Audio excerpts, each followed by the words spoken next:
Namaskar and welcome to StudyIQ. I am your friend Rahul Saigaonkar. The agenda for today's discussion is connected with multiple themes. I can say that this discussion is connected with Indian polity, it's connected with internal security, it is connected with border management. The discussion today is about free movement regime. You can see the news here. Recently, Manipur Chief Minister Biren Singh has called on the Home Ministry and requested to cancel the free movement regime which is there along the India-Myanmar border. In this video lecture, we will understand what is the meaning of this free movement regime, how is it beneficial, and why the CM is calling for cancelling it now. What are the issues with free movement regime? All this would be discussed in this video lecture.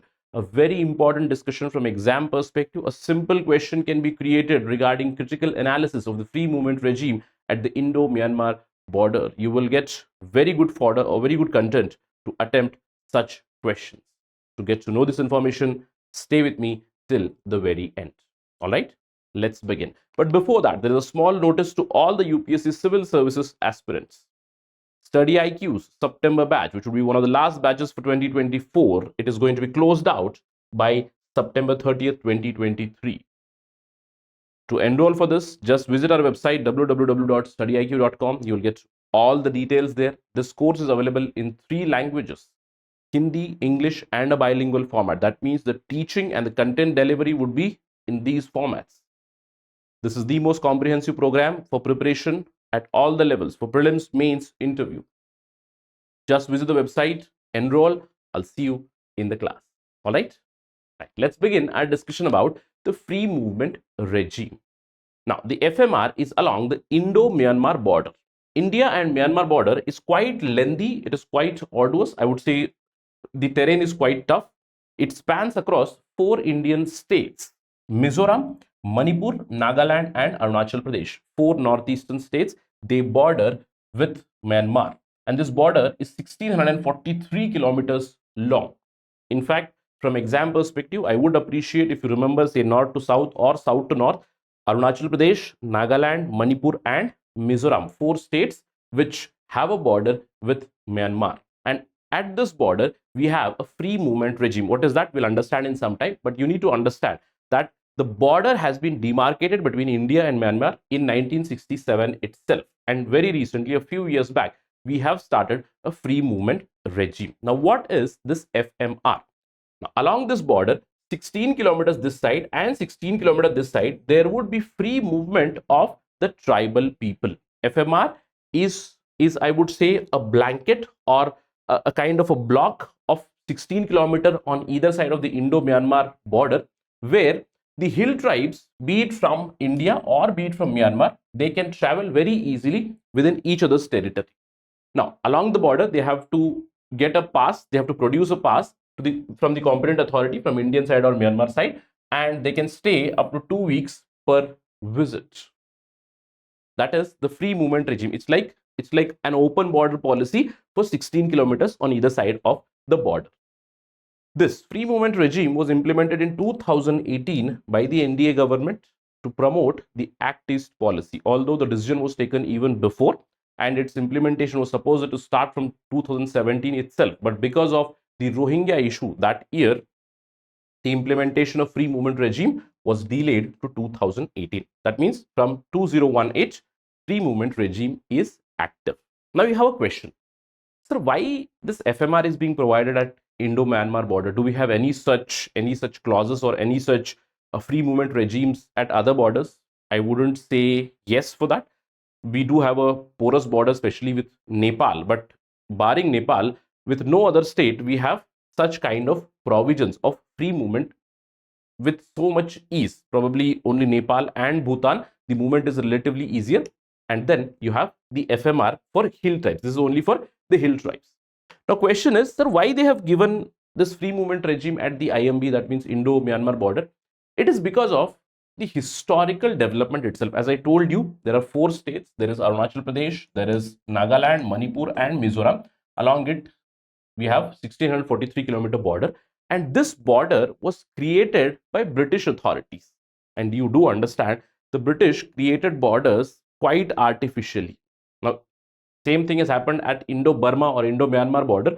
it was demarcated in 1826. Again, the Burma was separated after the 1935 Government of India Act, you do know that. But before that, in 1826 itself, the border was demarcated. And this time, the border was demarcated without seeking the opinion of the people.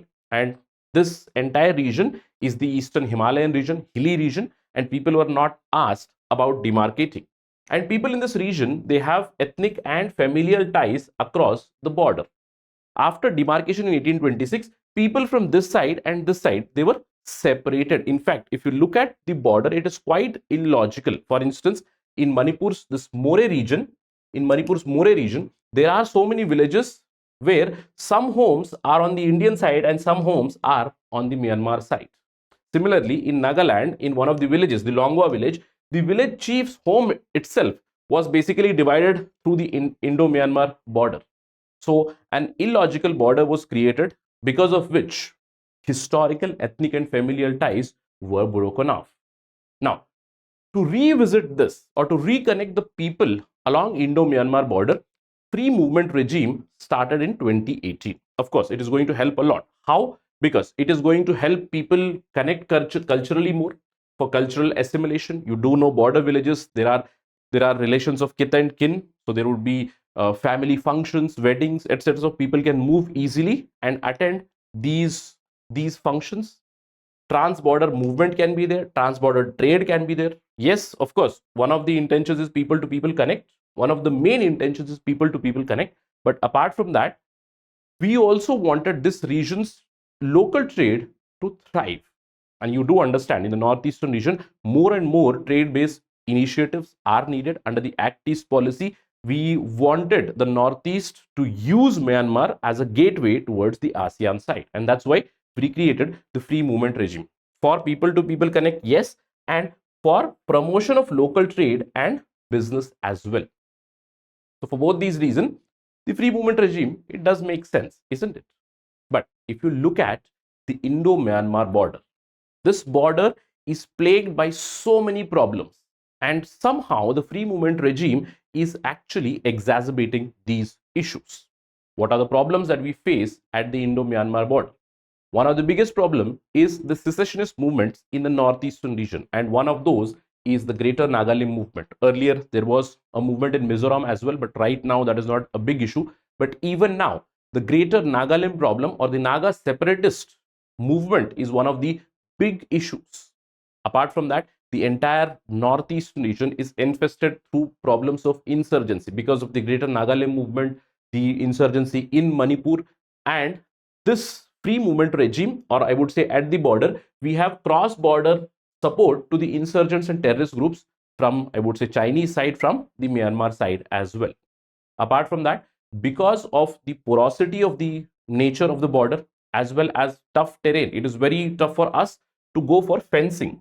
I cannot fence the border completely because it's hilly region, so many big rivers, they traverse through this particular region. So fencing it, I would say it would not be completely feasible, and that is why it is quite porous. And this border has been used, one, for illegal migration. It is used for illegal narcotics smuggling. Why? Because this region is very close to the so-called golden triangle, right? Natural drugs as well as synthetically produced drugs are quite easily pumped into the Indian territory through these porous borders. Apart from that, there is illegal arms trafficking, illegal human trafficking. All these issues are quite prevalent at the Indo-Myanmar border. And to some extent, I would say that the free movement regime, it is adding to the woes at this particular region. Is FMR being misused? Yes. The first problem is of illegal migration. And in recent years, this problem has gotten worse. Yes, on one side, I can say that the free movement regime has been quite beneficial to culturally connect people from one side to the other side.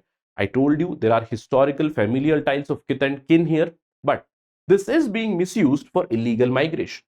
Now, Indo-Myanmar border, it first of all runs through a very tough terrain. It is thickly forested, it has undulating terrain, and it is not fenced. In fact, out of 1643 kilometers, I would say hardly about 10 to 20% of border would be fenced at some locations. In fact, in Manipur, hardly 10 kilometers of boundary would be fenced there, right? So fencing has not been done. Apart from that, the problem has been compounded by the military rule in Myanmar. Now, you do understand in 2021, on February 1st, 2021, the military junta, they captured power. They basically removed the democratically elected government, and the military junta, it has been persecuting especially the Kuki Chin people.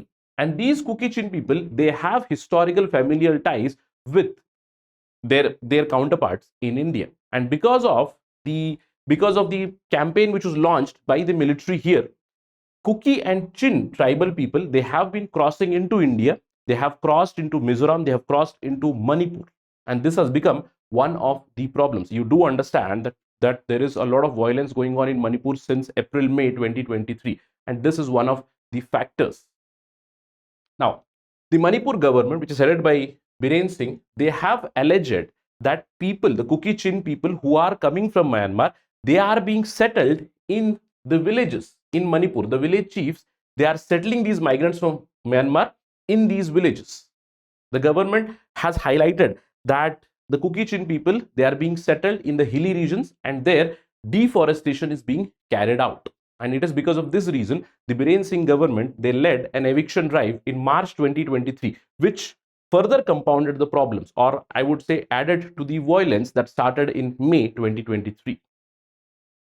The Kuki and Naga people, they mostly live in the hilly regions in Manipur, and Meiteis are in the valleys. You do know that. And the violence started in May 2023 itself, and one of the reasons at that time itself, CM Biren Singh had criticized illegal migration. He had reported in May 2023 itself that more than 410 people have been detained, and more than 2,000 people are now living in the refugee camps. And it is because of this reason only now the Manipur CM has claimed that the free movement regime, it must be cancelled. Again, recently he gave a statement where he claimed that the present situation in the Manipur is a result of unplanned policies of the previous governments, and he has requested the Home Ministry to cancel the free movement regime. Along with it, he has also suggested that the security forces, you do know that the Indo-Myanmar border is manned by Assam Rifles. The Assam Rifles hold the line almost 14-15 kilometers inside the Indian border. This has been highlighted by the CM that security forces, they need to properly guard the border. Right now, they are not guarding at the 0 point, they are guarding 14-15 kilometers inside the Indian territory. Now, it is because of this reason he has called for cancellation of free movement regime. One reason is illegal migration. But apart from this, if we dissect the free movement regime and it's working closely, we do understand there are a lot of benefits. Yes, I told you about benefits. Culturally, it will help people because there has been an historical people to people connect here. So it is better if we connect these tribes. But the FMR is not free from its own challenges. Now, if we look at some of the literature which has been published on this particular point, it is also being used for promotion of cross-border terrorism. In one of the papers published by Dr. Anuradha Oinam here, she clearly highlights that the areas from the free movement regime, they are being used, one, to promote insurgency, and second, for promoting drug trafficking, importing arms, etc. In this paper, it has been categorically highlighted that Myanmar, yes, it is India's strategic neighbor, but many insurgent groups which are active in Nagaland and Manipur, they have been taking safe haven, or they are using the free movement regime for training and for other purposes. There are many groups like the United Liberation Front of Assam, the NSCN, the National Socialist Council of Nagaland. There are small groups of Kukis, Zomis, etc. who have built their camps towards the Myanmar side in the Kachin state and Chin state. They have been training their cadres. They have been getting the arms and ammunitions again illegally from Myanmar. Many of these illegal weapons are coming from the Chinese side as well. So it is being used illegally for promoting cross-border insurgency and cross-border terrorism in the Indian side. Apart from this, drug trafficking also one of the huge problems. In 2022, only in Manipur itself, there have been more than 500 cases which have been registered, and more than 600 people have been arrested under the NDPS Act. In the year 2022 alone, only in the state of Manipur, the amount of drugs that was seized were of the amount of 1,227 crores. Different kinds of drugs have been seized under the NDPS Act, like heroin, opium, brown sugar, ganja, crystal meth, yaba. Now, yaba is a local name for meth and caffeine-based drug, which is quite prominent in the northeastern region. So, is the free movement regime being misused? Yes. We have seen there are so many issues at the Indo Myanmar border already. Free movement regime has benefited the local people, but some antisocial elements misuse this to promote insurgency and to promote incidences like illegal migration and drug trafficking, which is leading to more and more problems. Now, the question in front of us is, sir, what kind of a case is this now? You are telling on one side free movement regime is beneficial, and on the other side you are telling that it is being misused also. So should I simply cancel it? Should I remove it?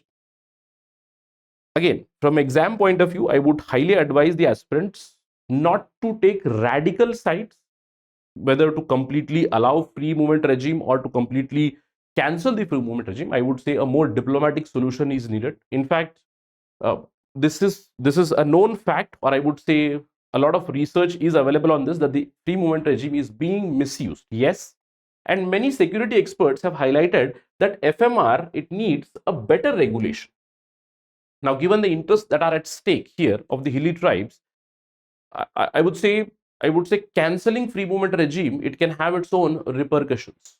But what is needed is better regulation here. Complete removal of FMR or complete fencing of the border, it would not be completely desirable. So what we need is a more nuanced approach. It's more like that idiom or a saying in Hindi where you say that the stick should also not be broken and the snake should also be killed, right? That's the basic idea. We need a solution, something like that. So what can we do as of now?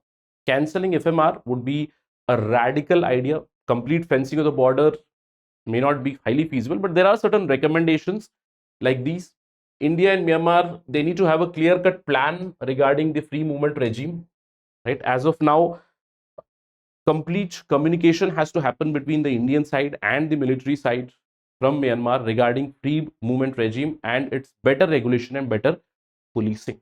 There has to be some sort of revisiting of the free movement regime along with infrastructural development, especially for creating integrated checkpoints. Yes, some sort of free movement must be there, but again, only through designated multiple entry points. Because vigilance is needed, surveillance is needed on these borders to curb the illegal activities. Apart from that, we need local trade. So building border hearts at these main entry points is going to help. We need to improve connectivity here. Apart from that, we need more and more deployment of manpower, which is 24/7 here. There has to be strict checking and frisking by lady officers of the ladies. Yes, there has to be strict vigilance. Along with it, there has to be some sort of connecting link between the border guarding force here, that is Assam Rifles, and the people. The disconnect between Assam Rifles and people is widening more and more. What we need is friendly and cordial relationship between the locals and Assam Rifles, so that these locals can become eyes and ears of Assam Rifles, where yes, free movement regime can be promoted. Along with it, the illegal activities can be curbed as of now. That would be a better and I would say a rational solution. But let's wait and watch what the government does. Will the Home Ministry take into cognizance the request by the Chief Minister of Manipur? We'll see, we'll keep an eye on that. And if there is any development regarding the free movement regime, we will discuss it again on StudyIQ. I hope that you have gotten a good insight into what is FMR, what are the pros and cons, or what are the issues at the free movement regime here. Whenever there is an update, we'll discuss that again on StudyIQ. That's it in this particular video. Thank you very much for watching this. And if you have liked this video, you can always follow me on my social media handle at @RahulSai222. Thank you again. Jai Hind.